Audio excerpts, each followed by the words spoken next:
और ब्रेक के बाद आप सभी दर्शकों का अन्नदाता में एक बार फिर से स्वागत है। अपने राज्य में गोभी वर्गीय फसलों की खेती बड़े पैमाने पर की जाती है।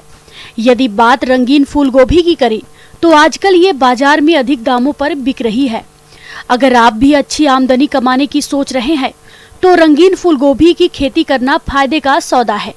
तो आप कैसे करें रंगीन फूल गोभी की उन्नत तकनीक से खेती, इस बारे में जानकारी दे रहे हैं विषय विशेषज्ञ डॉक्टर A.M. अंसारी। आज मैं आपसे चर्चा करने जा रहा हूं कि जो रंगीन फूलगोभी है उसकी खेती कैसे की जाती है, ये क्या होती है। किसान भाइयों, मैं सबसे पहले ये बताना चाहूँगा कि ये रंगीन फूलगोभी एक्चुअली में फूलगोभी ही है।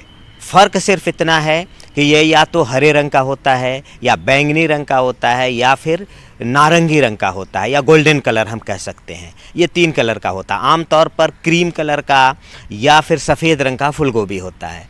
लेकिन इसकी खेती अगर आप करना चाहते हैं तो आप सफलतापूर्वक इसकी खेती कर सकते हैं। ये रंगीन फूलगोभी की खेती करने का सारा विधि, सारा तरीका वही है जो फूलगोभी का है। लेकिन एक फ़र्क है किसान भाइयों, और वो ये है कि इसकी खेती आप मुख्य सीजन में ही कर सकेंगे। रंगीन फूल गोभी की खेती क्यों सुनकर ही आप चौंक गए ना? जी हाँ, सफेद और पीलेपन की तासीर लिए फूल गोभी तो आपने देखी ही होगी, लेकिन अब आप बैगनी, पीले, हरे, ऑरेंज रंग की फूल गोभी की खेती भी कर सकते हैं और इससे अच्छा लाभ भी प्राप्त कर सकते हैं। तो आइए जानते हैं रंगीन फूल गोभी की खेती के बारे में। नर्सरी में आपको विशेष केयर करना होगा। कतारों में नर्सरी आप लगाएंगे, 15 सेंटीमीटर की कतारों पे लगाएंगे। ऊंचा बेड करके 6 इंच से 8 इंच ऊंचा बेड करके लगाएंगे। बेड की चौड़ाई 1 मीटर ही रखेंगे। लंबाई आप आवश्यकता अनुसार 5-10 मीटर कुछ रख सकते हैं। और पौधे से जो बीज गिराएंगे सावधानी से गिराएंगे। 2-2 इंच की दूरी पे एक बीज गिरनी चाहिए, इसका ध्यान रखेंगे। क्योंकि अगर घना बीज गिराएंगे तो फिर पौधे लेंकी हो जाएंगे, बहुत अच्छे नहीं होंगे। अगर उसमें अम्लीय है तो अम्लीयता को न्यूट्रलाइज करना होगा, उदासीन मिट्टी का करना होगा। अगर खेत में नमी कम हो तो खेत में एक पलेवा कर लें और इसके बाद एक जुताई मिट्टी पलटने वाले हल से जुताई करें। इसके बाद एक जुताई देसी हल तथा 2 जुताई कल्टीवेटर से जोतकर खेत में पाटा अवश्य लगाएं। रोपाई करने के लिए खेतों की तैयारी बिल्कुल उसी तरह करें जिस तरीके से फूलगोभी की आप करते हैं। और कंपोस्ट 20 टन प्रति हेक्टेयर की दर से आप बुआई से पहले अच्छी तरीके से मिट्टी में मिला देंगे। उसके अलावे नाइट्रोजन की मात्रा 80 से 100 केजी प्रति हेक्टेयर, फास्फोरस और पोटास की मात्रा 60 किलोग्राम प्रति हेक्टेयर की दर से देनी होगी। इसमें से फास्फोरस और पोटास की पूरी मात्रा और नाइट्रोजन की आधी मात्रा मुख्य खेत में रोपाई से पहले अपने खेतों में डाल देना पड़ेगा। और आपको क्या करना है कि आपको जब आप खेतों की जब तैयारी कर रहे हैं उसी समय करना है।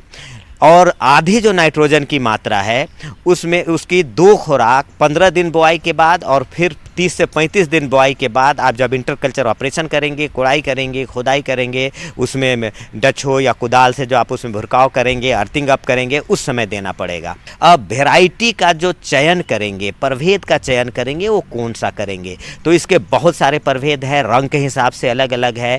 जैसे प्रमुख वेराइटी जो पूरे दुनिया के बाज़ारों में है उसमें रोमानेस्को वेराइटी है, ओर्डा है, अलवर्दा है, ग्रीन गॉडेस है, वेरोनिका है, मिनरेट है, ऑरेंज बुके है। ऑरेंज बुके नाम से ही पता चल रहा है कि ये ऑरेंज कलर का है, गोल्डन कलर का है। ये रोमानेस्को है, ये एक्चुअली में ब्रोकली और फूलगोभी का क्रॉस करके बनाया गया है हाइब्रिड। तो ये ग्रीन कलर का होगा, जाहिर सी बात है। ग्रीन गॉडेस है, ये ग्रीन कलर का होगा। इसके अलावा पर्पल केप, जो पर्पल एकदम बैंगनी की तरह पर्पल कलर का आएगा। बैंगनी का एकदम बैगन का जो रंग बैंगनी होता है ना, वायलेट, वो आएगा।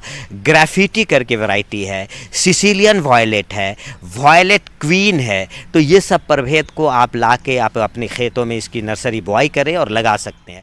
पौधों के खेत में प्रतिरोपण करने के पहले 1 ग्राम स्टेट्रोसाइक्लिन को 10 लीटर पानी में घोलकर 30 मिनट तक डुबाकर उपचारित कर लें।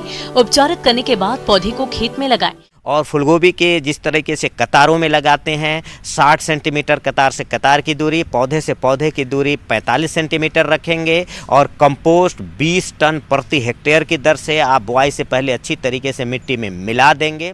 रंगीन फूल गोभी में कई तरह के विटामिन और एंटीऑक्सीडेंट पाए जाते हैं। इसका उपयोग करने से हमारे शरीर में रोगों से लड़ने की क्षमता बढ़ती है और इसमें मौजूद विटामिन की बात करें तो विटामिन ए मौजूद एंटीऑक्सीडेंट का उत्तम स्रोत है। इसके अलावा और पाचन तंत्र को दुरुस्त रखने में सहायक, इम्यूनिटी सिस्टम को मजबूत बनाने में सहायक है।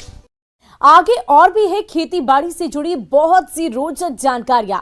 कहीं नहीं जाइएगा, रुकेंगे एक छोटे से ब्रेक के लिए।